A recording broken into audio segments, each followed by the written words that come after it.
Herianto, 27, ditetapkan sebagai tersangka pembunuhan Dina Oktaviani, 21, dan ditangkap di tempat kerjanya di sebuah minimarket di rest area 72 Tol Cipularang, Purwakarta, Jawa Barat pada Rabu, 8 Oktober 2025. Tersangka merupakan kepala minimarket, sedangkan korban bertugas sebagai kasir.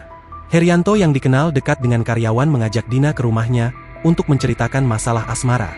Aksi pembunuhan dilakukan di rumah Herianto di Desa Wanawali, Kecamatan Cibatu, Purwakarta pada Minggu, 5 Oktober 2025. Jarak minimarket ke rumah tersangka sekitar 20 km, atau menempuh perjalanan sekitar 40 menit menggunakan sepeda motor. Jasad korban dimasukkan ke dalam kardus dan dibuang di sekitar Jatiluhur. Jasad kemudian ditemukan mengambang di Sungai Citarum, Karawang, Jawa Barat pada Selasa, 7 Oktober 2025. Motif pembunuhan yakni Herianto tergiur barang-barang berharga milik Dina, seperti perhiasan, ponsel, dan motor. Setelah Herianto ditangkap, dua tetangganya berinisial O dan R juga diamankan.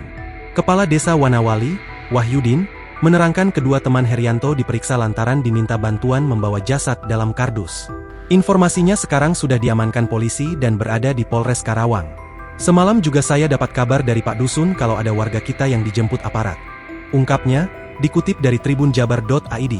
O dan R diamankan di rumahnya masing-masing yang tak jauh dari lokasi pembunuhan.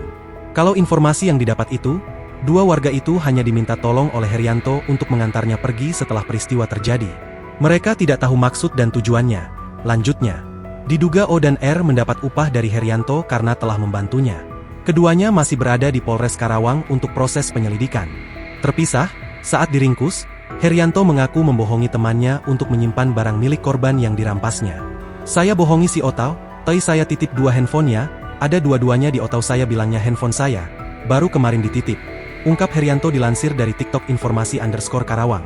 Herianto bahkan sempat memberikan upah ke temannya sebesar Rp50.000 untuk membantu titipkan handphone milik korban.